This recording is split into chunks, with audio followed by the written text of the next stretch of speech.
ഒരു മലയാളം അധ്യാപികയായ ബീന ടീച്ചർ 30 വർഷത്തോളമായി നാടകരംഗത്തും സജീവമാണ്. അപ്പോൾ ടീച്ചർ കൂടെ കുറച്ച് സമയം ചെലവഴിക്കാനും ടീച്ചർ അനുഭവങ്ങളും ഓർമ്മകളും പങ്കുവയ്ക്കാൻ വേണ്ടിയിട്ട് ടീച്ചർ നമുക്ക് സ്വാഗതം ചെയ്യാം.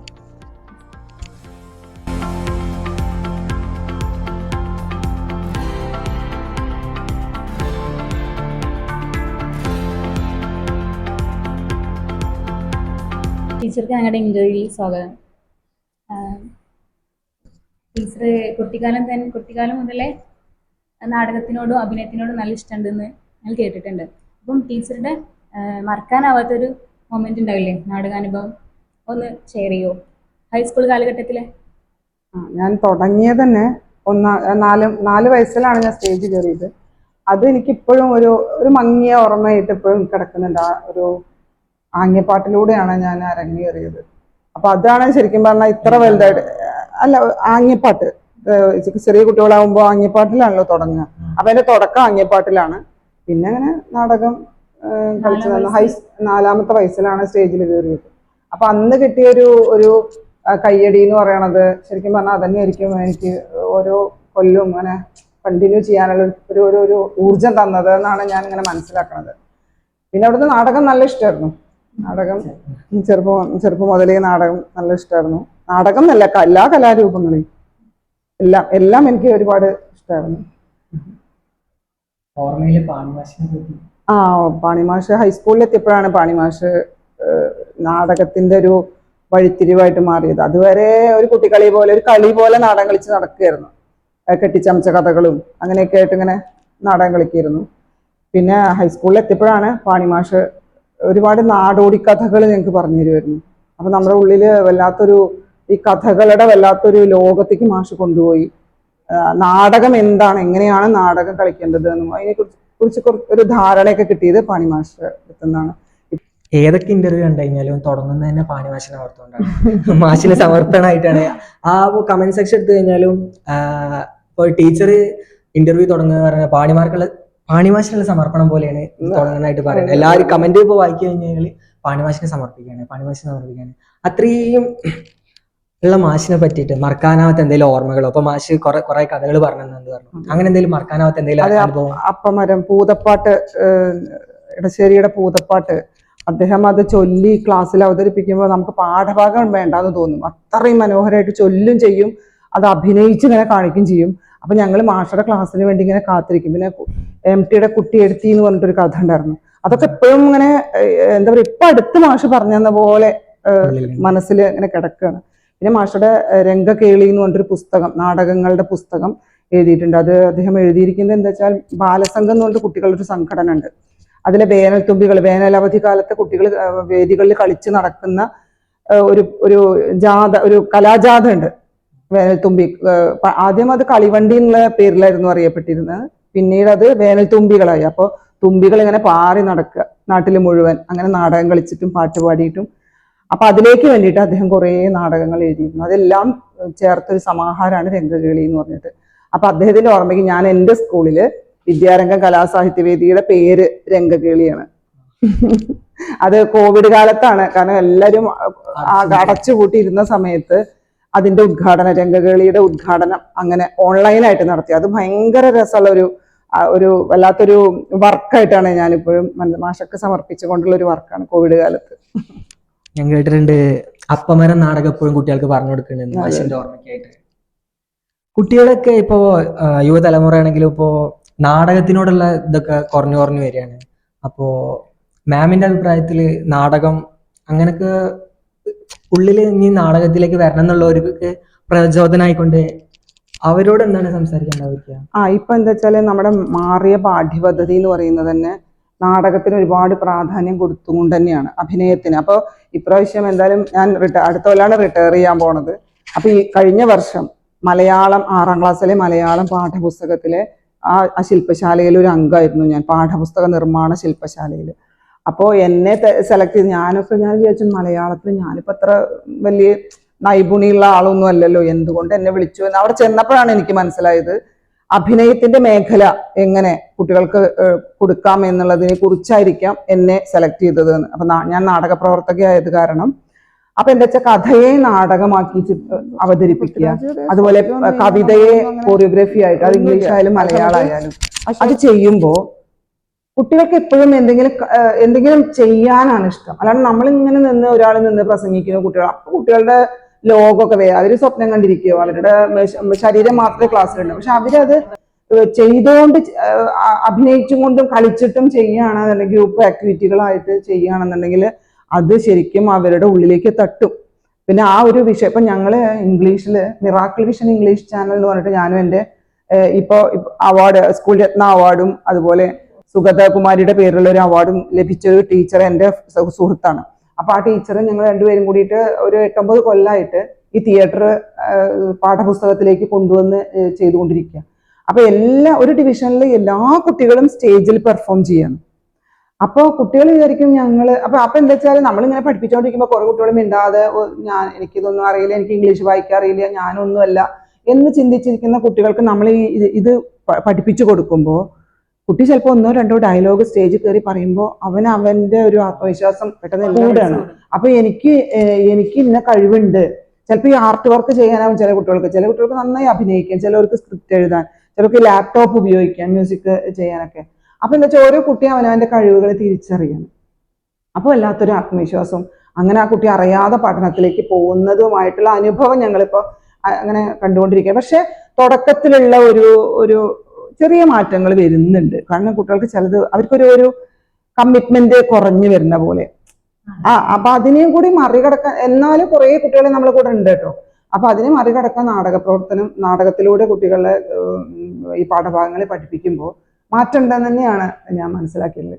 അതുപോലെ തന്നെ ടീച്ചർ പഠിപ്പിച്ചുകൊണ്ടിരുന്ന മാധവിക്കുട്ടിന്റെ ഒരു കഥ നാടകമാക്കി. അതെ അതെ അതെ, ഇന്നലെ രാത്രിയും കൂടെ ഞാൻ കളിച്ചിട്ടേ ഉള്ളൂ. ഇപ്പോ കോട്ടയ്ക്കല് പരിഷത്തിന്റെ ഒരു പ്രവർത്തകനായിട്ടുള്ള വി കെ ശശിധരൻ സാറിന്റെ അനുസ്മരണത്തിനോടനുബന്ധിച്ച് കോട്ടയ്ക്കല് കളിച്ചു. 60ാമത്തെ കളിയാണ് അത്.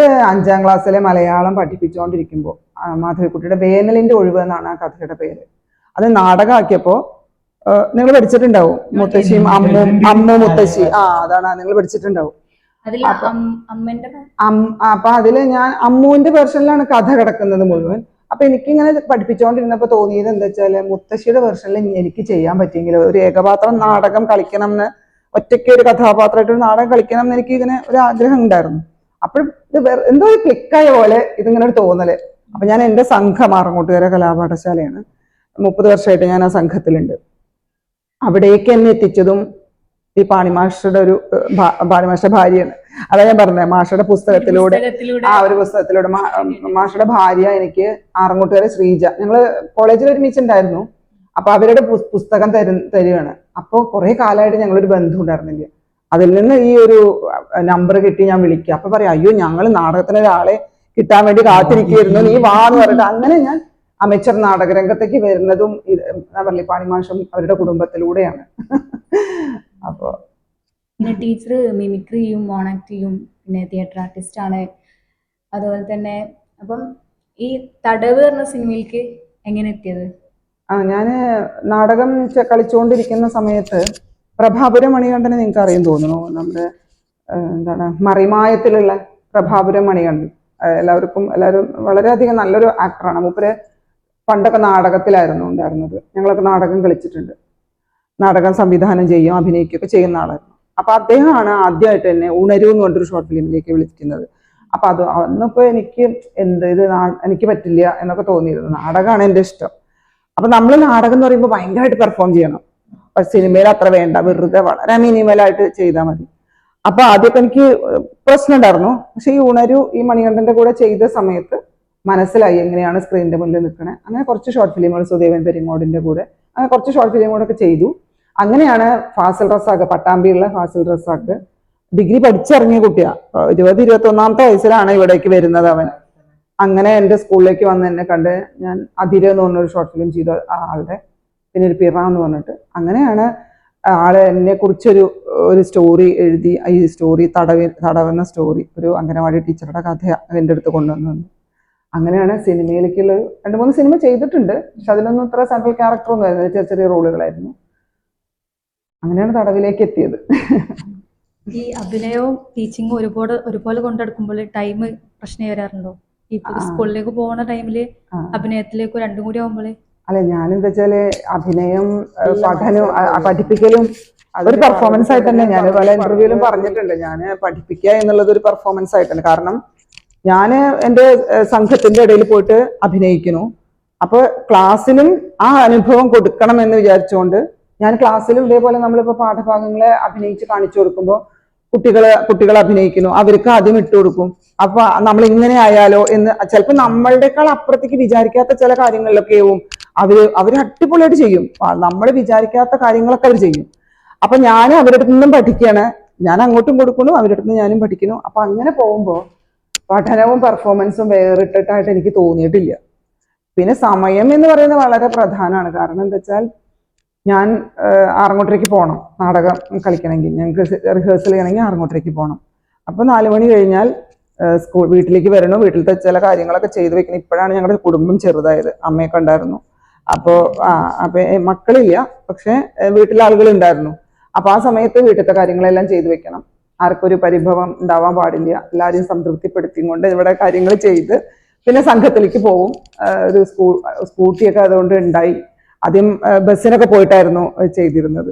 അപ്പൊ സ്കൂട്ടി ഉണ്ടായപ്പോൾ കുറച്ചുകൂടി സൗകര്യമായി. എന്നിട്ട് അവിടെ നാടകം കളിക്കും, 12-12:30 വരെ നാടകം കളിക്കും, അവിടെ കിടക്കും. രാവിലെ 6 മണിക്ക് എണീച്ച് വരും.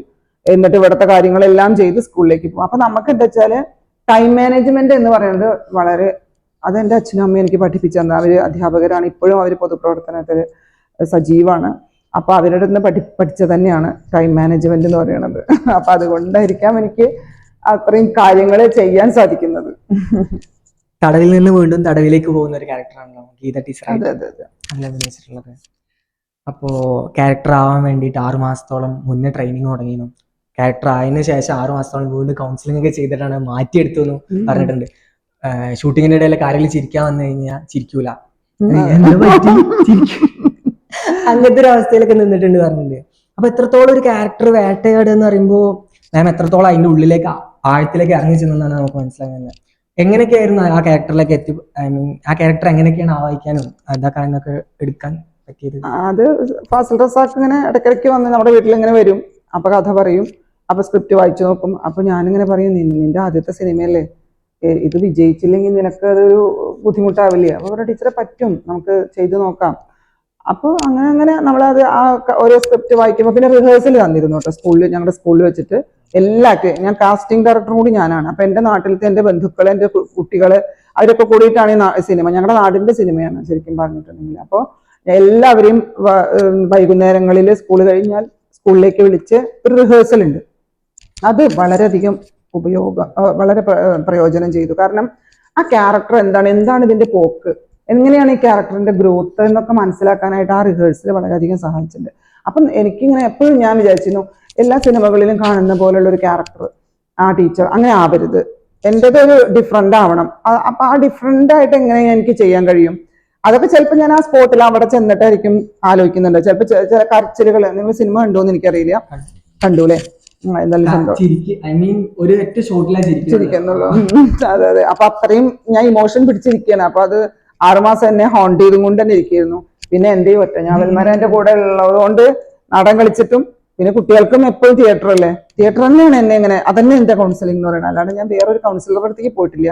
പിന്നെ എന്റെ സുഹൃത്ത് ഞാൻ പറഞ്ഞില്ലേ, അനിത ടീച്ചർ, അതും നല്ലൊരു കൗൺസിലറാണ്.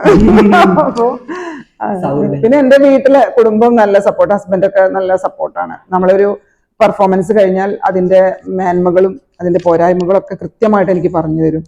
ഞാൻ ഒട്ടും സംസാരിക്കുന്ന, അല്ലാത്ത ഇങ്ങനെ ഔപചാരികമായിട്ട് ഉദ്ഘാടനം ചെയ്ത് സംസാരിക്കുന്ന ഒരു രീതിയല്ലായിരുന്നു. എൻ്റെ മേഖല അഭിനയമായിരുന്നു, പാട്ടും മിമിക്രി മോണാക്റ്റൊക്കെ ആയിരുന്നു. അപ്പോൾ സംസാരിക്കുമ്പോഴൊക്കെ ഹസ്ബൻഡ് ഇങ്ങനെ പറയും, നന്നായിട്ടുണ്ട്. അതൊക്കെ എനിക്ക് ഭയങ്കര കോൺഫിഡൻസ് ആയിരുന്നു. എനിക്ക് കഴിയുന്നുണ്ട്, ആളുകൾ ഇഷ്ടപ്പെടുന്നുണ്ട്, ആളുകൾ വന്ന് പറയുമ്പോഴൊക്കെ. അപ്പൊ നമ്മുടെ കുടുംബത്തിൽ നിന്നും ഒക്കെ ഉള്ളൊരു സപ്പോർട്ട് ഉണ്ട്. ഗീത ടീച്ചർക്ക് അവാർഡ് കിട്ടുന്ന ബീന ടീച്ചർ പ്രതീക്ഷിച്ചിരുന്നോ? ഞാന് IFFK-യിലാണ് ഇത് ആദ്യമായിട്ട് തിയേറ്ററിൽ വരുന്നത്. അപ്പൊ അവിടുത്തെ ആളുകളൊക്കെ അങ്ങനെ ഭയങ്കരമായിട്ട്, ടീച്ചറെ ഞങ്ങൾ അങ്ങനെ ഒരു അവാർഡ് പ്രഖ്യാപിക്കുന്നത് കാത്തിരിക്കുകയാണ്, എന്തായാലും അവാർഡ് കിട്ടും. അപ്പൊ ഞാൻ അപ്പന്റെ മനസ്സിൽ വെച്ചോ, നിങ്ങളുടെയൊക്കെ ഈ പറയൽ തന്നെ അവാർഡാണ് ഇതന്നെ. അതാണല്ലോ ഞാൻ എല്ലാ എൻ്റെ കുട്ടികളോടും പറയും, കലോത്സവത്തിനൊക്കെ തയ്യാറാക്കി കൊണ്ടുപോകുമ്പോൾ മൂന്നാളാണ് സ്റ്റേജിന്റെ മുന്നിൽ ഇരുന്നിട്ട് നമ്മളെ ജഡ്ജ് ചെയ്യുക. അപ്പൊ ഒരു മൂന്നാളുടെ ജഡ്ജ്മെന്റ് അല്ല നമ്മളുടെ പെർഫോമൻസ്. അതിന്റെ അളവുകോൽ എന്ന് പറയുന്നത് ഓഡിയൻസ് മുഴുവൻ നമുക്ക് നല്ല കയ്യടി തന്നിട്ടുണ്ടെങ്കിൽ അവരെ നമുക്ക് സന്തോഷിപ്പിക്കാനും അനുഭവിപ്പിക്കാനും കഴിഞ്ഞിട്ടുണ്ടെങ്കിൽ അതന്നെയാണ് നമ്മുടെ നേട്ടം എന്ന് എൻ്റെ കുട്ടികളെ പഠിപ്പിച്ചിട്ടാണ് ഞാൻ കൊണ്ടുപോകാറ്. അതുകൊണ്ട് ഫസ്റ്റ് സെക്കൻഡ് തേർഡ് എന്നുള്ളത് നിങ്ങൾ ഓർക്കരുത്. അതുകൊണ്ട് തന്നെ ഇവരുടെ വാക്കുകൾ തന്നെയാണ് എനിക്ക് അവാർഡായിട്ട്. പക്ഷെ ഞാൻ അങ്ങനെ അത് ഇത്രയും ഞാനൊരു വളരെ സാധാരണക്കാരിയായിട്ടുള്ളൊരു ഒരാള്, അഭിനയ രംഗത്ത് എത്രയോ കാലം നിൽക്കുന്ന ഒരുപാട് ആക്ടേഴ്സ് ഉണ്ട്. അപ്പൊ അതൊന്നും മോഹിക്കാൻ പോലും പാടില്ല എന്നാണ് ഞാൻ എന്നെ പഠിപ്പിച്ചത്. പക്ഷെ എന്തോ അങ്ങനെയൊക്കെ വന്ന് ഭവിച്ചു. അതുപോലെ തന്നെ അവാർഡ് പ്രഖ്യാപിച്ച ദിവസം ടീച്ചർ അരങ്ങിലായിരുന്നു, നാടകം കളിച്ചുകൊണ്ടാണ് ആഘോഷിച്ചെന്ന് പറഞ്ഞു. അപ്പം ആ മൊമെന്റിനെ കുറിച്ചിട്ട് എന്താ ടീച്ചർ പറയുന്നത്? അത് അന്ന് ഇത് പ്രഖ്യാപിച്ചപ്പോ ഞാൻ ഇതൊക്കെ ഇത്രയൊക്കെ വലിയ സംഭവമാണ് അപ്പോഴാണ് കേട്ടോ അറിഞ്ഞത്. അത് പ്രഖ്യാപിച്ച ഉടനെ ഞാൻ ക്ലാസ് എടുത്തുകൊണ്ടിരിക്കുമ്പോഴിങ്ങനെ ഇടയ്ക്കിടയ്ക്ക് ഈ ശരത്തൊക്കെ വിളിക്കുന്നുണ്ട് കൈരളിയിലത്തെ. അപ്പൊ ടീച്ചർ ഒരു ഫോട്ടോ തരുമോ എന്നൊക്കെ ചോദിച്ചിട്ട്. അപ്പൊ ഞാൻ അപ്പൊ എന്താ ഫോട്ടോ, അല്ല ഇന്ന് അവാർഡ് പ്രഖ്യാപനം അത് മാറ്റി വെച്ചു അതല്ലേ കേൾക്കുന്ന എന്ന് ചോദിച്ചു. നമ്മളതൊന്നും ശ്രദ്ധിക്കില്ല, നമ്മള് ക്ലാസ്സിലേക്ക് ഇങ്ങനെ പോവല്ലേ. അപ്പോ പിന്നെ ഇന്ന് പ്രഖ്യാപിക്കും. അപ്പൊ മത്സരിക്കുന്നത് 2-3 ആൾക്കാരാണ്. അപ്പൊ നിങ്ങളുടെയൊക്കെ ഫോട്ടോ ഞങ്ങൾ എടുത്തു വെക്കുകയാണ്, ആരെയാണ് സെലക്ട് ചെയ്യാന്ന് അറിയില്ലല്ലോ എന്ന് ചോദിച്ചിട്ട്. അപ്പൊ ഞാൻ എൻ്റെ കൂടെ ഒരു സർക്കസിൽ ചെയ്യുന്ന ഒരു കുട്ടി ഉണ്ടായിരുന്നു. സർക്കസ് അവൻ ചെയ്യും, അവരെ കുടുംബം. അപ്പൊ ഈ കുട്ടി എനിക്ക് ഇങ്ങനെ പറഞ്ഞു കൊടുക്കുക, ഞാൻ ഇങ്ങനെ അടുത്ത് വെച്ചിട്ട്, അവന് അറിയില്ല. അപ്പൊ ഈ കുട്ടി വെറുതെ ചോദിക്കാനേ, കാരണം പൊതുവേ ഒരു സംസാരം ഉണ്ട്, അവാർഡ് കിട്ടും അങ്ങനെ എന്തോ ഒരു സംസാരം. അപ്പൊ ഈ കുട്ടി ടീച്ചർക്ക് അവാർഡ് ഉണ്ടോന്ന് ചോദിച്ചു. ഞാൻ ഒന്നുമില്ലടാ എന്തോ വിളിക്കാം അങ്ങനെയൊക്കെ പറഞ്ഞു. കുറച്ച് കഴിഞ്ഞപ്പോഴാണ് ഇത് പ്രഖ്യാപിച്ചത്. അപ്പൊ എന്താ വെച്ചാൽ പുറത്ത് മീഡിയസ് ഒക്കെ അവിടെ റെഡിയാണ്. അപ്പൊ അത് അറിഞ്ഞിരിക്കുന്നു, നമ്മളിതൊന്നും അറിയണില്ലല്ലോ. അപ്പൊ മീഡിയാസ് ഒക്കെ കൂടെ കേറി സ്കൂളിലേക്ക് വന്നപ്പോഴാണ് ദൈവം ഇത് എന്തൊക്കെ സംഭവം. അപ്പൊ എല്ലാരും പറയണേ നീ നാടകം കളിക്കാൻ പറ്റില്ല കേട്ടോ. ഞാൻ പറഞ്ഞു എനിക്ക് നാടകം കളിച്ചേ പറ്റും, ഞാനത് എന്നോ ഏറ്റത്, ഇതിപ്പോ വന്നതല്ലേ, ഞാനത് എന്നോ ഏറ്റതാണ്, നാടകം കളിച്ചേ പറ്റും എനിക്ക്, ഇത് ആഘോഷിക്കുന്നത് അങ്ങനെ ആവട്ടെ എന്ന് പറഞ്ഞു. മാത്രമല്ല എന്റെ പാണിമാഷ് HM ആയ സ്കൂളിലേക്കാണ് ഞാൻ പോണത്. അപ്പൊ ഇപ്പോഴും ഞാൻ ആ മാഷയുടെ ഒരു സാന്നിധ്യം അവിടെയൊക്കെ എങ്ങനെ ഉണ്ട് എന്നുള്ള അങ്ങനെ ഒരു വിശ്വാസം, ഒരു ശക്തി. അപ്പൊ അങ്ങനെ നാടകം കളിച്ചിട്ടാണ് ഞാൻ അതിനെ ആഘോഷിച്ചത്. ടീച്ചറുടെ കുട്ടികളും സഹപ്രവർത്തകരൊക്കെ ഓരോ റിയാക്ഷൻ ഭയങ്കര എന്താ പറയാ, അതില് അപ്പൊ 24-ന്റെ ഒരു കോൾ ഉണ്ടായിരുന്നു അവര് ന്യൂസിൽ ഇങ്ങനെ. അപ്പൊ ഇതിന്റെ ആരവങ്ങളാണ്, കുട്ടികളൊക്കെ ചുറ്റും കൂടിയിട്ട് ഭയങ്കര കയ്യടിയും ആരവവും കേട്ടു. അപ്പൊ പറയാണ് സ്കൂളിന്റെ ആരവാണല്ലേ കേൾക്കുന്നത് എന്നൊക്കെ ചോദിച്ചിട്ട് ഭയങ്കര സന്തോഷമായിരുന്നു എല്ലാവർക്കും. പിന്നെ ടീച്ചർക്ക് എങ്ങനത്തെ കഥാപാത്രങ്ങൾ ചെയ്യാനാണ് ഏറ്റവും ഇഷ്ടമുള്ളത്? സിനിമയിലാവട്ടെ എന്തെങ്കിലുമൊക്കെ അഭിനയ മുഹൂർത്തങ്ങൾ ഉള്ളത് ചെയ്യാനാണ് നമുക്ക്. അപ്പോഴാണല്ലോ നമുക്ക് നമ്മുടെ ഉള്ളിലെ കഴിവുകള് പിന്നെ എന്താ വെച്ചാൽ എന്തും ഞാൻ ഇഷ്ടത്തോട് കൂടിയിട്ടാണ് ചെയ്യുക. അതിപ്പോ ചെറിയ ക്യാരക്ടറാണോ വലിയ, ഞാൻ നാടകത്തിലൊക്കെ ചെറിയത് കിട്ടിയാലും സന്തോഷം. നമ്മളൊരു സംഘത്തിന്റെ കൂടെ നിൽക്കുക എന്നുള്ളത് വല്ലാത്തൊരു ശക്തിയാണ് നമുക്ക്.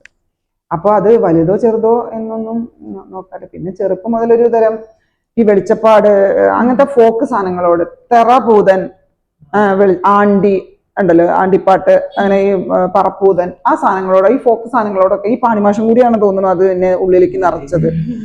അപ്പൊ അതിനോട് ഭയങ്കര ഇഷ്ടമായിരുന്നു. അപ്പൊ പൂരക്കാലൊക്കെ ആകുമ്പോൾ ഞങ്ങളെ കുട്ടികൾ അടുത്ത വീട്ടിലത്തെ കുട്ടികളൊക്കെ കളിക്കുമ്പോൾ ഈ വെളിച്ചപ്പാടായിട്ടും തെറയും പൂതനൊക്കെ ആയിട്ട് കളിക്കുമായിരുന്നു. അപ്പൊ അങ്ങനെ ഒരു റോൾ എനിക്ക് പടുത്ത് ഉരുത്താലി എന്ന് പറഞ്ഞൊരു നാടകത്തിൽ കിട്ടി. അപ്പൊ ഞാൻ അങ്ങനെ പറയായിരുന്നു, എന്തപ്പോ സ്ത്രീകൾ ഒന്ന് വെളിച്ചപ്പെട്ട് ആ പൂരത്തിന് വെളിച്ചപ്പാട്, എനിക്കൊരു മോഹമുണ്ട് പൂരത്തിനൊന്ന് വെളിച്ചപ്പാട് കെട്ടാൻ എന്നൊക്കെ ഞാൻ അങ്ങനെ പറയും. അപ്പൊ എന്റെ ഡയറക്ടർ തന്നെ, കുരുത്താലി നാടകത്തിന്റെ ഡയറക്ടർ, ഇതിലൊരു വെളിച്ചപ്പാടിന്റെ ഒരു ഭയങ്കര രസത്തിലാണ് ഞാൻ ചെയ്തത്. വാളൊക്കെ പിടിച്ച് ഇങ്ങനെ ഉറഞ്ഞു തുള്ളി വരണ ഒരു സീനൊക്കെ ഉണ്ടായിരുന്നു, ഭയങ്കര രസമുണ്ടായിരുന്നു. പിന്നെ ഈ നാടകവും സിനിമയും കംപ്ലീറ്റ്ലി ഡിഫറെന്റ് ആണ്. ആക്ടിങ് മെത്തേഡ്സ് എന്ന് വെച്ചാല് നാടകം ഒന്നുകൂടെ നാടകീയമായിട്ട് കുറച്ചുകൂടെ ചെയ്യാണ്ട് സിനിമയിൽ അത്ര ചെയ്യണ്ട. അപ്പം സിനിമയുടെ ടോണിലേക്ക് ആ സബ്റ്റിലായി പോകാൻ വേണ്ടിയിട്ട് ടീച്ചർ എന്തൊക്കെയാ ചെയ്ത് ആ നാടകീയത വരാതിരിക്കാൻ? അത് എന്താ വെച്ചാൽ നമ്മൾ ശ്രദ്ധിച്ചു തന്നെയാണ്. സാധാരണ നമ്മളിപ്പോ ഇങ്ങനെ സംസാരിക്കുന്നതും കൂടി വേണ്ട സിനിമയിൽ ശരിക്കും ഒന്നും കൂടെ മിനിമൽ. ഇതൊക്കെ അധികമാണ്. നമ്മളിപ്പോ ഇങ്ങനെയൊക്കെ കയ്യും കാലൊക്കെ ഇട്ടിട്ട് കാണിക്കുന്നതൊക്കെ അധികമായിട്ട്, കാരണം ഈ സ്ക്രീൻ ഇങ്ങനെ അത്രയും അടുത്ത് ക്യാമറ നിൽക്കല്ലേ. അപ്പൊ നമ്മുടെ മൈന്യൂട്ടായിട്ടുള്ള സാധനങ്ങൾ പോലും ഇതെന്താ ഓവറായി എന്ന് തോന്നും. ഇതിപ്പോ നമ്മളിങ്ങനെ സംസാരിക്കുന്ന പോലും അധികമായിട്ട് തന്നെയാണ് എനിക്ക് തോന്നുന്നത്. അപ്പൊ നമ്മളെ അത് ശ്രദ്ധിക്കുക. പിന്നെ ഡയറക്ടറുടെ തന്നെയാണ് സിനിമ ശരിക്കും പറഞ്ഞാൽ. അപ്പൊ ഡയറക്ടർ ആക്ടറിനെ എങ്ങനെ കൊണ്ടുപോകുന്നു എന്നുള്ളതിനനുസരിച്ചിട്ട് തന്നെയാണ് അത് പോവുക. ആക്ടറിനെ ശരിക്കും പറഞ്ഞാൽ കൺട്രോൾ ചെയ്യുന്നത് ഡയറക്ടർ തന്നെയാണ്. ആ സ്ക്രിപ്റ്റും പിന്നെ തീർച്ചയായിട്ടും പിന്നെ നമ്മളെ ഉള്ളിലത്തെ സാധനം കൊടുക്കുമ്പോ ആൾക്ക് എന്ന് തോന്നുമ്പോ കുറെ മനുഷ്യരുടെ ജീവിതം ആണ് വരച്ചു കാട്ടുന്നത്. സൗഹൃദങ്ങളുടെ ഈ സിനിമ തടവ് അതെ അതെ അതെ അതെ അതെ. ഇസഹാക്ക് ആള് പിറ എന്ന് പറഞ്ഞൊരു ഷോർട്ട് ഫിലിമിൽ നായകനായിട്ട് അഭിനയിച്ചിട്ടുണ്ടായിരുന്നു. ഇത് കണ്ടവരൊക്കെ പറയുന്നത് എന്താ വെച്ചാൽ ഒരു ഗ്രാമത്തിൽ കൊണ്ടുപോയിട്ട് ഒരു ക്യാമറ വെച്ചു, അതിലൂടെ ഇങ്ങനെ കുറച്ച് പേര് ഇങ്ങനെ കടന്നുപോയി മനുഷ്യ ജീവിതങ്ങള്. അതെ അതെ, അതൊക്കെ എനിക്ക് ഭയങ്കര ഇഷ്ടമായിരുന്നു കേട്ടോ. ഫാസിൽ കഥ പറയുമ്പോ പിന്നെ ഈ സ്ത്രീ കരയില്ല, നീന്തി തീർക്കുകയാണ് ചെയ്യുക. വെള്ളത്തിൽ ഇങ്ങനെ അലിച്ച് അതെ, അപ്പൊ അതൊക്കെ ഭയങ്കര എനിക്ക് ഭയങ്കരമായിട്ട് വർക്കായി അത് ജീവിതമായിട്ട്. പിന്നെ നാടകം എന്ന് പറയുമ്പോൾ നമ്മൾ എല്ലാം അധികം ചെയ്യണം. കാരണം കാണികളും നമ്മളും തമ്മിൽ കുറച്ച് അകലെയാണല്ലോ. ക്യാമറയിൽ നിൽക്കുന്നത് പോലെ എല്ലാ ആളുകളിലും നമ്മുടെ കാഴ്ച. അപ്പൊ നമ്മൾ എല്ലാ ബോഡി വല്ലാതെ ഉപയോഗിക്കണം, ശബ്ദം ഭയങ്കര ഉപയോഗിക്കണം, കണ്ണും നമ്മുടെ മുഖമൊക്കെ നന്നായിട്ട് ഒരുപാട് എക്സാജറേറ്റ് ചെയ്ത് കാണിക്കണം. മറ്റത് സിനിമയാകുമ്പോൾ വളരെ മിനിമൽ മതി. പക്ഷെ രണ്ടിൻ്റെതായ ബുദ്ധിമുട്ടുകൾ ഉണ്ട് കേട്ടോ. ഇപ്പൊ ഞാൻ അല്ല, രണ്ടും രണ്ട് തല. ഞാൻ വെച്ചാൽ നാടകം എന്ന് പറയുമ്പോൾ നമുക്ക് ഇപ്പൊ അരമണിക്കൂർ, ഞാൻ എൻ്റെ ഒറ്റ ഞാവൽമര അരമണിക്കൂറാണ്. ഞങ്ങൾ 1.5 മണിക്കൂറിന് 2 മണിക്കൂറിന്റെ ഒക്കെ നാടകങ്ങളിൽ കളിക്കാറുണ്ട്. അത്രയും ഡ്യൂറേഷൻ നമ്മൾ ആ ക്യാരക്ടറായിട്ട് നിൽക്കും. അത് കണ്ടിന്യൂസ് ആയിട്ട് നമ്മൾ പെർഫോം ചെയ്തുകൊണ്ടിരിക്കും. നമ്മൾ സ്റ്റേജിന്റെ പിന്നിലേക്ക് പോന്നാലും നമ്മൾ ആ ക്യാരക്ടറാണ്. അപ്പോൾ അത് കണ്ടിന്യൂസ് ആയിട്ട് ആ ഒരു വർക്ക് ഇങ്ങനെ നടന്നുകൊണ്ടിരിക്കും. ഇതിലാവുമ്പോൾ എന്താ വെച്ചാൽ ഇപ്പൊ ഒരു സീനിന്റെ അവസാനമായിരിക്കും. ഇപ്പൊ നമ്മളിങ്ങനെ ഓടി വന്നു കരഞ്ഞു അതിന്റെ പീക്കിലേക്ക് എത്തുന്ന ആ പീക്കായിരിക്കും ചിലപ്പോൾ ആദ്യം എടുക്കുക. അപ്പൊ ഇതിന്റെ കണ്ടിന്യൂറ്റി ഭയങ്കര സംഭവം. അത് കീപ്പ് ചെയ്യാന്ന് പറയുന്നത് എനിക്ക് തടവ് സിനിമ കഴിഞ്ഞപ്പോ ആദ്യം എന്നെ കൊണ്ടുപോയി നീന്തിക്കുകയും ചെയ്ത്. അത് എവിടെയോ കിടക്കുന്ന സീനാണ്. ഒരു കുട്ടി മരിച്ച് അതിന്റെ ഭയങ്കര സങ്കടത്തിൽ പോയി നീന്തുന്നതാണ്. അതിന്റെ അപ്പുറത്തൊന്നും ഞങ്ങൾ ഷൂട്ട് ചെയ്തിട്ടില്ല. അപ്പൊ ഇതിന്റെ അവസാനമാണ് നീന്തി തീർക്കുന്നത്. അപ്പൊ ആ ഒരു സീനിന്റെ ലാസ്റ്റാണ് ആദ്യം എടുക്കുന്നത്. അപ്പൊ എന്താ വെച്ചാൽ ഈ കണ്ടിന്യൂറ്റി എന്ന് പറയുന്ന സാധനം നമ്മൾ നല്ല ശ്രദ്ധിക്കണം. അതുപോലെ സിനിമയിലേക്ക് അത് നമ്മൾ എങ്ങനെയാ അത് ഭയങ്കര അതൊരു ടാസ്ക്കാണ് ശരിക്കും പറഞ്ഞാൽ, ആ കണ്ടിന്യൂറ്റി കീപ്പ് ചെയ്യുക എന്ന് പറയുന്നത്. പിന്നെ വേറൊരു കാര്യം എന്ന് പറയുന്നത്, നാടകം ഇപ്പൊ ഞാന് മുത്തശ്ശിയുടെ ക്യാരക്ടറാണ് ആ ഒറ്റഞ്ഞാവൽ മരത്തിൽ ചെയ്യുന്നത്.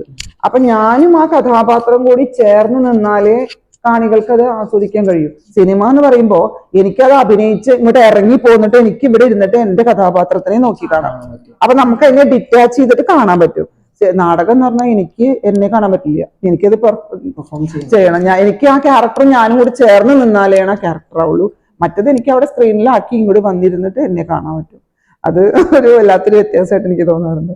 ടീച്ചറായിട്ടും പിന്നെ നാടകത്തിലും പിന്നെ അഭിനേത്രിയായി കേരള സംസ്ഥാന ചലച്ചിത്ര അവാർഡ് നേടി. ഈ വരുന്ന ഒരു ഉയർച്ച എങ്ങനെ നോക്കി കാണുന്നു? ചെറിയ അതൊക്കെ എന്താ പറയാ, ഓരോ അംഗീകാരങ്ങൾ ഞാനിപ്പോ ഇത് അങ്ങോട്ട് കിട്ടിയെന്ന് വിചാരിച്ചിട്ട് ഞാൻ എത്രയോ അങ്ങോട്ട് ഏറ്റവും അവിടെ ഉന്നതിയിൽ എത്തിയെന്നൊന്നും ഞാൻ ചിന്തിക്കുന്നില്ല. പക്ഷെ നമ്മൾ ഇതൊക്കെ എൻ്റെ ഉള്ളിൽ ഉറങ്ങിക്കടന്നിരുന്ന ചില കഴിവുകളെയും ഒരു ആത്മവിശ്വാസത്തിനെയൊക്കെ ഒന്ന് ഉയർത്തിക്കൊണ്ടുവരാൻ സാധിച്ചു എന്നുള്ളത്. അപ്പൊ ഏതൊരു അംഗീകാരം ചെറിയതാണെങ്കിലും ഒരു വ്യക്തിയെ വളർത്താനായിട്ട് സഹായിക്കുന്നുള്ള ഉറപ്പാണ്. അപ്പൊ ഞാൻ സത്യം പറഞ്ഞാൽ ഞാനൊരു സംസാരിക്കുന്ന ആൾ, ഞാൻ പറഞ്ഞില്ലേ നേരത്തെ. അപ്പൊ വേദികളിൽ നിന്ന് വേദികളിലേക്ക് ഇങ്ങനെ പോകുമ്പോൾ എനിക്കിപ്പോ എൻ്റെ ഉള്ളിൽ ഞാൻ പണ്ടൊക്കെ വായിച്ചതും അതുപോലെ നാടകങ്ങൾ ചെയ്തതും ഒക്കെ ആയിട്ടുള്ള കുറേ കാര്യങ്ങൾ എനിക്ക് ഓരോ വേദിയിൽ എന്താണോ സംസാരിക്കേണ്ടത് വെച്ചാൽ അതിനോട് കണക്ട് ചെയ്തിട്ട് ആളുകൾക്ക് ഇഷ്ടപ്പെടുന്ന രീതിയിൽ സംസാരിക്കാൻ പറ്റുന്നു എന്ന് ആളുകൾ പറയുമ്പോൾ എനിക്ക് മനസ്സിലാക്കുന്നുണ്ട്.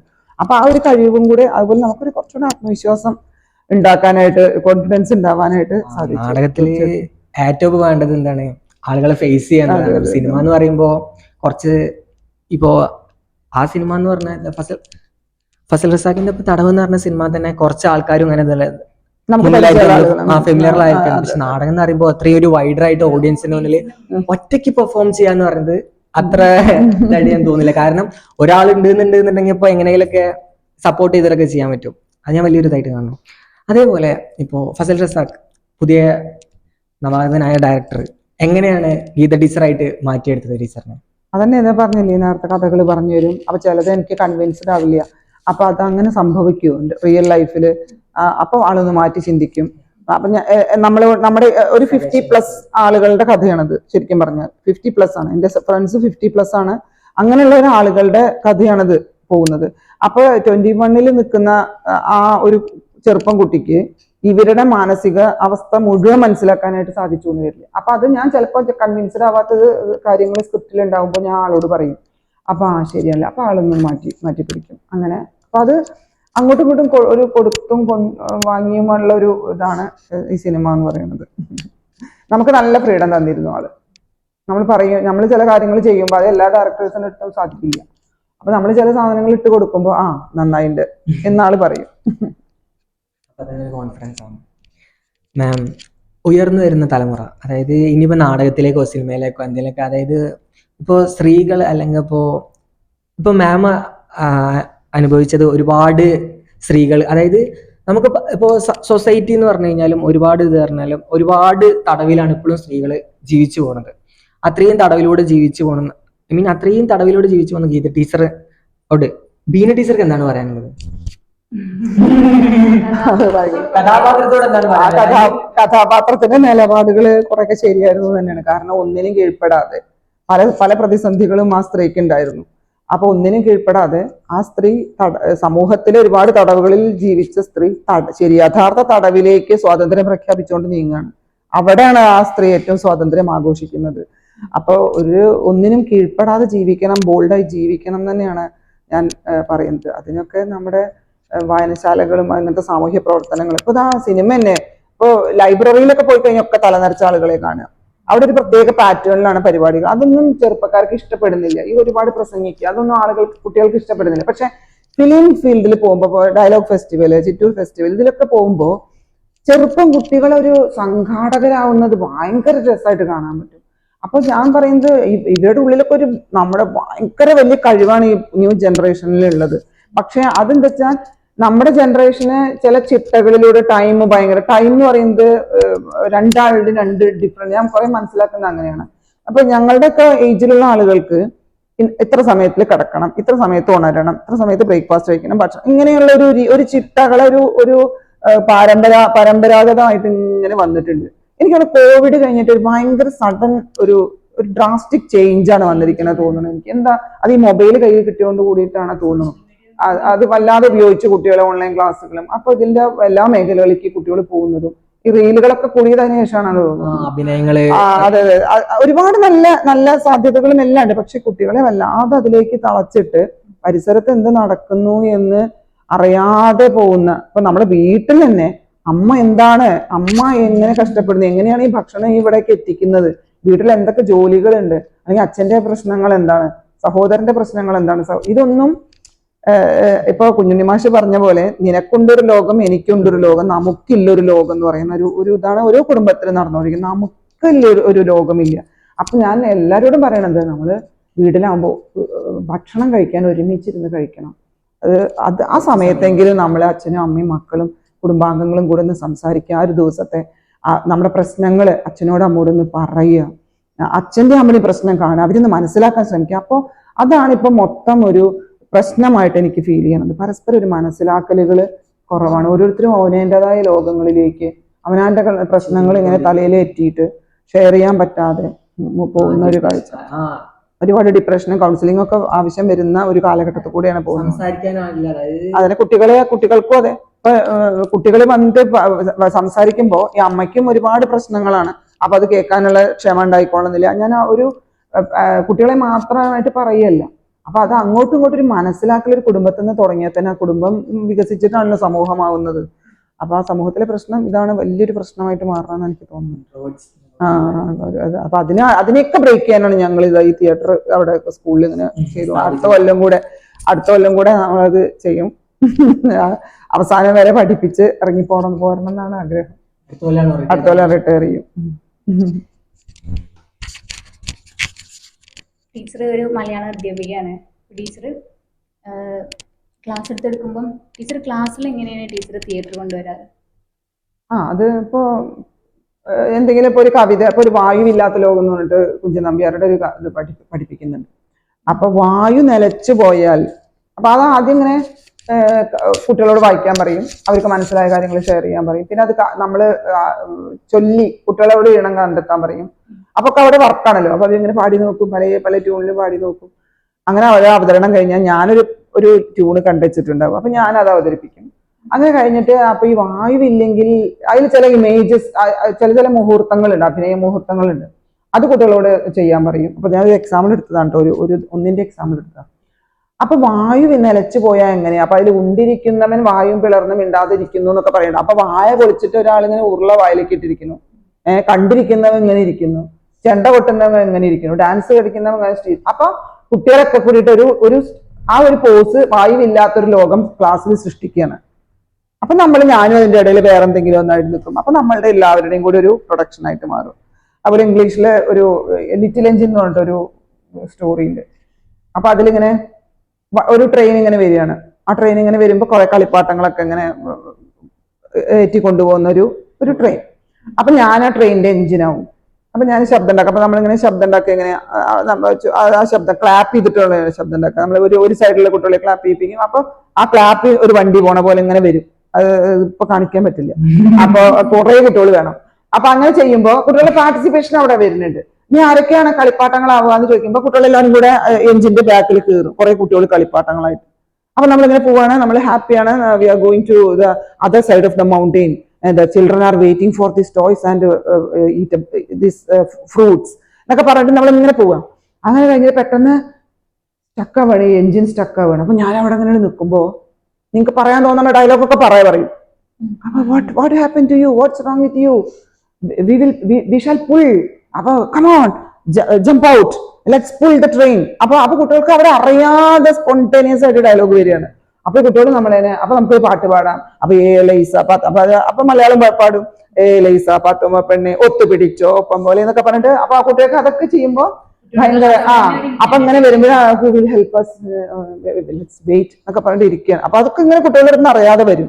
അപ്പൊ വേറൊരു എഞ്ചിൻ അവിടുന്ന് വരികയാണ്. അപ്പൊ എഞ്ചിനായിട്ട് കുറച്ച് കുട്ടികൾ വരൂ. അപ്പൊ വേറൊരു എഞ്ചിൻ വരുമ്പോ please help us, our engine is not working എന്നൊക്കെ നമ്മളിങ്ങനെ പറയാണ്. അപ്പൊ ഇതാണ്. അപ്പൊ അതിന്റെ അടുത്ത എഞ്ചിൻ വരുന്നു. അപ്പൊ ഒരു എഞ്ചിൻ ഹെൽപ്പ് ചെയ്യുന്നു. അപ്പൊ ഒരു പാട്ടൊക്കെ പാടാം, നമുക്ക് പാട്ട് പാടിയും കൊണ്ട് ആ എഞ്ചിൻ മറ്റേ എഞ്ചിനെ തള്ളി കൊണ്ടുപോകുന്നതും അതൊക്കെ ഇങ്ങനെ ക്ലാസ്സിൽ ചെയ്യുമ്പോൾ ഭയങ്കര രസമാണ്. കുട്ടികൾക്ക് ആ ഡയലോഗ് പിന്നെ അവർ കോൺവെർസേഷൻ വരുമ്പോ അവരറിയാതെ അത് എഴുതി പോകും. അങ്ങനെയൊക്കെ ഇൻട്രസ്റ്റിംഗ് ആയിട്ട് ഒരുപാട് ടീച്ചിങ് മെത്തേഡ് ആയി കഴിഞ്ഞാലും ഡയറക്റ്റ് ആയിട്ട് എന്താണ് ടെക്സ്റ്റ് ഉള്ളത് അത് അതുപോലെ പറയാതെ ഇങ്ങനെയൊക്കെ പറയാന്നുണ്ടെങ്കിൽ പെട്ടെന്ന് മനസ്സിലാക്കും, മറന്നു പോകില്ല. ടീച്ചർ വന്ന് അങ്ങനെ കിട്ടിയതല്ലേ അതെ അതെ അതെ അതെ. ആ കോൺവെർസേഷൻ അവർ എന്തെങ്കിലും ചിലപ്പോൾ സ്പെല്ലിംഗ് ഒക്കെ തരും. ഞാൻ പെർഫെക്റ്റ് എന്ന് പറയല്ല കേട്ടോ, ഒന്നുമില്ലാണ്ട് അങ്ങനെ ബോറടിച്ചൊരു കോൺവെർസേഷൻ എഴുതുന്നേക്കാളിലും ഇവര് ക്ലാസ്സിൽ ഇൻവോൾവ് ചെയ്ത് നമ്മൾ അങ്ങനെ എന്തൊക്കെയോ കോൺവെർസേഷൻ ഇവരുടെ ഉള്ളിൽ ഇങ്ങനെ പതിഞ്ഞിട്ടുണ്ടാവും. ചിലപ്പോൾ സ്പെല്ലിംഗ് ഒക്കെ തെറ്റുണ്ടാവും, എന്നാലും എന്താണ് ഉള്ളിലുള്ളതെന്ന് അവർ എഴുതി പ്രകടിപ്പിക്കട്ടെ. ഒരു ഘട്ടം എത്തിയ നമ്മളിത് മുഴുവൻ ചുമന്ന മഷി കൊണ്ട് കറക്റ്റ് ചെയ്ത് കൊടുക്കണമെന്നൊന്നും എനിക്ക് തോന്നാറില്ല. കാരണം അവർ എഴുതിയത് അവിടെ കിടക്കട്ടെ. കുറെ ചുമന്ന മഷി കണ്ടോ, എന്റെ കുറെ തെറ്റാ, ഇന്ത്യയിൽ കുറെ ചുമപ്പിടാൻ ഇന്ത്യയിൽ നോക്കട്ടെ. അപ്പൊ നിന്റെ എന്താണ് കുറെ തെറ്റാ തോന്നും. ഞാനപ്പോ അത് വല്ലാണ്ട് ചുമന്ന മഷി ഉപയോഗിക്കാറില്ല. കാരണം അവർ ഒരു ഘട്ടം എത്തിയാൽ സ്വയം തിരുത്തിക്കോളും. ഇതിന്റെ സ്പെല്ലിങ് ഞാൻ ഇതുവരെ ഇതാണ് എഴുതിയത്, അപ്പൊ ഇതാണ് എന്ന് നമ്മളൊരു ഗൈഡ്, ഒരു മെന്ററായിട്ട് ഞാൻ നിൽക്കാൻ വേണ്ടി. ഇപ്പൊ ടീച്ചർമാർ എല്ലാ സാധനം പാഠഭാഗം മുഴുവൻ യൂട്യൂബിൽ വരുന്നുണ്ട്, സൈലം എല്ലാതും കൊടുത്തുകൊണ്ടിരിക്കുന്നുണ്ട്. അപ്പൊ നമ്മൾ ശരിക്കും പറഞ്ഞാൽ ഇവരെ ഒന്ന് ജസ്റ്റ് ഒന്ന് ചാനലൈസ് ചെയ്യുക വേണ്ടു, ഒന്ന് ഗൈഡ് ചെയ്ത് വിടുക വേണ്ടു. അല്ലാണ്ട് നമ്മൾ ടെക്സ്റ്റ് ബുക്ക് മുഴുവൻ വായിൽ കോരി കൊടുക്കേണ്ട കാര്യമില്ല എന്നാണ്. ഇത്തരം ചില അനുഭവങ്ങൾ കുട്ടികൾക്ക് കൊടുക്കണം എന്നാണ് എൻ്റെ ഒരു കാഴ്ചപ്പാട്. ഒരുപാട് നാടകങ്ങൾ അഭിനയിച്ചു പറഞ്ഞല്ലോ, സ്വന്തമായിട്ട് സ്ക്രിപ്റ്റ് എഴുതിയിട്ട് ഏതെങ്കിലും നാടകം അഭിനയിച്ചിട്ടുണ്ട്? അത് ഞാൻ എൻ്റെ സ്കൂളില് കുട്ടികൾക്ക് കളിയല്ല കുന്ത്രാണ്ടെന്ന് പറഞ്ഞിട്ടൊരു, അത് ഞങ്ങൾക്ക് ജില്ലയിലൊക്കെ സമ്മാനം കിട്ടിയ എഴുത്ത്. ഞാൻ അങ്ങനെ എഴുത്തുകാരിയൊന്നുമല്ല, നാടകവും അതെ എനിക്ക് പോരാൻ തന്നെ തോന്നാറ്. എൻ്റെ ഫ്രണ്ട് അനിത ടീച്ചർക്കാണ് അതിനൊക്കെ കഴിവെന്ന് എനിക്ക് തോന്നാറ്. ഒരു സ്ക്രിപ്റ്റ് ഒക്കെ എഴുതാൻ, ആൾ ഇംഗ്ലീഷിലാണ് സ്ക്രിപ്റ്റ് എഴുതുക. അപ്പൊ ഞങ്ങൾ രണ്ടുപേരും, ആൾ ഇങ്ങനെ സ്ക്രിപ്റ്റ് എഴുതും, ആള് ചില ഐഡിയാസ് ഒക്കെ കൊണ്ടുവരും. അപ്പൊ എൻ്റെ ഈ തിയേറ്റർ അതിലേക്ക് കൊണ്ടുവരും. അങ്ങനെ ഞങ്ങളുടെ രണ്ടുപേരുടെയും കഴിവുകളെ ബ്ലെൻഡ് ചെയ്ത് ഞങ്ങൾ ഇങ്ങനെ മുന്നോട്ട് പോകും. അടുത്തോളം ഞങ്ങൾ രണ്ടുപേരും റിട്ടയർ ചെയ്യും. അത് കഴിഞ്ഞാലും ഞങ്ങൾ സ്കൂളുകളിൽ വർക്ക്ഷോപ്പുകൾ നടത്തിയും കൊണ്ട് പോകും, കുട്ടികൾക്ക് മാക്സിമം കൊടുക്കും. അതാണ് പ്ലാൻ. നാടകം ചെയ്യും. നാടകം കുറച്ചൊക്കെ സിനിമകളും ഉണ്ട്. ഇപ്പോ തടവിന്റെ ഡയറക്ടറുടെ സിനിമയുടെ ഷൂട്ട് കഴിഞ്ഞു, മോഹം എന്ന് പറഞ്ഞിട്ട്. പിന്നെ ഐ നോബഡി എന്ന് പറഞ്ഞിട്ട് പൃഥ്വിരാജ് പ്രൊഡക്ഷൻ, ഐ നോബഡിയിലെ ഒരു റോൾ ഉണ്ട്. അപ്പൊ അതിന്റെ ഷൂട്ട് ഇങ്ങനെ നടന്നുകൊണ്ടിരുന്നത്. എനിക്ക് ഇനി 8 ദിവസം കൂടെ ഷൂട്ട് ഉണ്ട്. അപ്പൊ ഞാൻ ഇല്ല അത് മോശമല്ലേ, അത് ചെയ്യണ്ട. പിന്നെ ടീച്ചറെ പാഠപുസ്തകശാലയിൽ ഓപ്റ്റ് ചെയ്തു എന്ന് പറഞ്ഞു. അതിലെന്തൊക്കെ മാറ്റങ്ങളാണ് വരുത്തിയിട്ടുള്ളത് ഇപ്പം ടെക്സ്റ്റിലും ടെക്സ്റ്റ് ബുക്സിലും ഒക്കെ? അതില് എന്താണ് അഭിനയത്തിന്റെ സാധ്യതകൾ ഞാൻ അഭിനയത്തിന്റെ ബേസിക്സ് ഒക്കെ കൊണ്ടുവന്നിട്ടുണ്ട്. എത്രത്തോളം അത് ക്ലാസ്സിൽ ചെയ്യും എന്നുള്ള അറിയില്ല. കാരണം ഏറ്റവും സ്കിപ്പ് ചെയ്യാൻ കഴിയുന്നത് ഇതൊക്കെയാണ്. കാരണം അതിന് കാരണം കുട്ടികളെ ഗ്രൂപ്പാക്കി തിരിക്കണം, സ്ക്രിപ്റ്റ് എഴുതണം. വർക്കൗട്ട് ചെയ്യാം. കുട്ടികൾക്ക് മാക്സിമം അവരുടെ ബോഡി ഉപയോഗിച്ചുകൊണ്ട് ചെയ്യുന്ന സാധനങ്ങൾ നമ്മൾ എല്ലാം കൂടെ നൈസായിട്ടാണ് സ്കിപ്പ് ചെയ്യും. കാരണം പോഷൻ തീരില്ല എന്നുള്ള ടൈം. പക്ഷെ ഏറ്റവും ഇഫക്റ്റീവ് ആവുക അതാണ്. നമ്മൾ ഈ നോട്ട് എഴുതി കൊടുത്ത് ചോദ്യത്തിൽ എഴുതി കൊടുത്തിട്ടും അതിലൊന്നും ആവില്ല. അതല്ല ഏറ്റവും ഗുണം ചെയ്യുക. ഇത്തരം ആക്ടിവിറ്റി ബേസ്ഡ് ആയിട്ടുള്ള സാധനങ്ങളാണ് ഏറ്റവും ഗുണം ചെയ്യുക എന്നാണ് എൻ്റെ ഇത്. അപ്പൊ അതിനെ മാക്സിമം ഞാൻ അതിന്റെ സ്റ്റിൽസ് ആയാലും അങ്ങനെ നാടകങ്ങൾ ചെയ്യാം. അതിലൊരു ഏകപാത്ര നാടകമൊക്കെ കൊണ്ടുവന്നിട്ട്, കാരണം ഇങ്ങനെയാണ് ഒരു ഏകപാത്ര നാടകം ചെയ്യാന്നുള്ള കുട്ടികൾക്ക് അറിയട്ടെ എന്ന് വിചാരിച്ചിട്ട് അങ്ങനെയൊക്കെ കുറച്ച് കോൺട്രിബ്യൂട്ട് ചെയ്യാനായിട്ട് സാധിച്ചിട്ടുണ്ട്. പിന്നെ ഞാൻ ഒരുപാട് പഠിച്ചു. കാരണം നല്ല എക്സ്പേർട്ട് ആയിട്ടുള്ള ആളുകളുടെ ഇടയിൽ നമ്മൾ ഇരിക്കുമ്പോൾ നമുക്കൊരുപാട് എഴുത്തുകാരെ കുറിച്ചും അവരുടെ നമ്മളിത് കുറേ കാലം നല്ല ടാസ്ക്കാണ്. ഒരു പാഠപുസ്തകം ഉണ്ടാവുക എന്ന് പറഞ്ഞാൽ ഞാൻ ഞെട്ടിപ്പോയി, ഇത്ര അധികം പണിയെടുക്കാണ്ടല്ലേ എന്ന്. എന്നിട്ട് അതും കൂടി പുറത്തു വന്നാലോ വിവാദങ്ങളുടെ ഈ വിവാദം കൊണ്ടുവരാൻ എളുപ്പമാണ്. അതൊന്നും ഉണ്ടായി വരാൻ ഭയങ്കര ബുദ്ധിമുട്ടാണ്. അത് നല്ല സന്തോഷമായിട്ട്, കാരണം ഒരു അധ്യാപിക എന്നുള്ള നിലയ്ക്ക് അതിന്റെ ഭാഗമായിട്ട് മാറാൻ കഴിഞ്ഞു എന്ന് പറയുന്നത് നല്ല സന്തോഷമുണ്ട്. 6ാം ക്ലാസ്സിലെ മലയാളം A-team B-team രണ്ടും കേരളമാണ്. അങ്ങനെയല്ല, ഒരു കഥ അല്ലെങ്കിൽ ഒരു കവിത ഒരു കഥ പഠിപ്പിക്കുമ്പോൾ അതിൽ ചെറിയ സന്ദർഭങ്ങൾ അഭിനയിച്ച് കാണിക്കുക. ചിലപ്പോൾ അതിന്റെ വെറും സ്റ്റിൽസ് ആയിരിക്കും. ഒരു കഥയെ നമുക്ക് ഒരു 5 ഫോട്ടോയിലൂടെ പറയാൻ പറ്റുമല്ലോ. നമ്മൾ ചിത്രകഥ വെറുതെ ഫോട്ടോ നമ്മൾ ഇലാബറേറ്റ് ചെയ്യല്ലേ ചെയ്യാം. അപ്പൊ നമ്മളിപ്പോ ഒരു കഥ കുട്ടികൾക്ക് പഠിപ്പിച്ചു കൊടുത്തു. അപ്പൊ നിങ്ങൾ ഇതൊരു 5 സ്റ്റില്ലായിട്ടൊന്ന് കമ്മ്യൂണിക്കേറ്റ് ചെയ്യൂ എന്ന് പറഞ്ഞാൽ അതിൽ ആദ്യം ഒരു പ്രത്യേകത ചെയ്ത് നിൽക്കും. അപ്പൊ നമ്മൾ ക്ലാപ്പ് ചെയ്ത അടുത്ത സ്റ്റില്ല്, അത് ക്ലാപ്പ് ചെയ്ത അടുത്ത സ്റ്റില്ല്. അപ്പൊ ഈ കഥ കുട്ടികൾക്ക് പഠിച്ച കഥ അത് ചെയ്യണം. അപ്പൊ ആ ഒരു ഫോട്ടോയിൽ നിന്നൊരു കഥ കിട്ടുന്ന പോലെ അവരത് ചെയ്യും. ഭയങ്കര രസമാണ്. അപ്പൊ അതൊക്കെ അവർക്കൊരു അതാണ് സ്റ്റിൽസ് എന്ന് പറയുന്നത്. അതിൽ നിന്ന് കോൺവെർസേഷനിലേക്ക് കടക്കും നമ്മള്. അപ്പൊ കുറച്ചും കൂടി എളുപ്പമാവും സീനുകൾ കിട്ടാൻ. അതായത് ഒരു ഫോട്ടോ പിന്നെ അതിന് എക്സാജറേറ്റ് ചെയ്ത് അത് കോൺവെർസേഷൻ കൊടുക്കുക. പിന്നെ അതിലേക്ക് പ്രോപ്പർട്ടി കൊടുക്കുക, മ്യൂസിക് കൊടുക്കുക. അപ്പൊ നാടകമായി മാറി. അങ്ങനെ ഇത് ഓരോ പ്രോസസ്സ് ഇങ്ങനെ അതന്നെയാണ് ഇപ്പൊ നമ്മൾ ഇതിൽ പാഠഭാഗത്തിൽ കൊടുത്തിരിക്കുന്നത്. അതന്നെ അതിനെ പെയിന്റ് ചെയ്ത് ഫുള്ളാവുമ്പോ ഒരു മനോഹരമായിട്ട് ഇഷ്ടമാവാറുണ്ട് അവർക്ക്.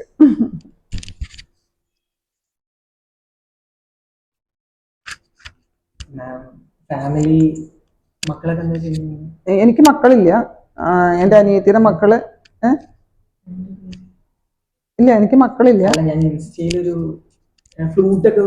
അതന്നെ, അത് എന്റെ അനിയത്തിയുടെ മക്കളാണ്. നമ്മുടെ മക്കൾ അത് കുഴപ്പമൊന്നുമില്ല. നമുക്ക് നമ്മുടെ സ്വന്തം മക്കളൊന്നും വേണമെന്നില്ല. എന്റെ സ്കൂളിലുള്ള കുട്ടികളൊക്കെ എന്റെ മക്കളാണ്. എനിക്ക് നിറയെ മക്കളുണ്ടെന്നാ ഞാൻ പറയാ. കുഴപ്പമൊന്നുമില്ല. അനിയത്തിയുടെ മക്കളെ നമ്മുടെ മക്കൾ ഇവിടെ ജീവിച്ച് വളർന്നവരാണ് അവര്. മോള് സ്റ്റേറ്റ് അവാർഡൊക്കെ കിട്ടിയത്, ഷോർട്ട് ഫിലിം സ്റ്റേറ്റ് അവാർഡ് കിട്ടിയതാണ്. അതിര് എന്നുള്ള ഞാൻ അതിൽ അഭിനയിച്ചിട്ടുണ്ടായിരുന്നു. ഫാസിൽ റസാഖിന്റെ തന്നെ. അതൊരു 10-14 ബെസ്റ്റ് ആക്ട്രസ് അവാർഡ് അവൾക്ക് കിട്ടിയിട്ടുണ്ട്. State award, state short film award കിട്ടിയിട്ടുണ്ട്. പിന്നെ ഹസ്ബൻഡ് തടവ് OTT-യിൽ ഇറങ്ങി. അത് പ്രൈമിലും ഉണ്ട്, ആമസോൺ പ്രൈമിലും ഉണ്ട്, ബുക്ക് മൈ ഷോയിലും ഉണ്ട്.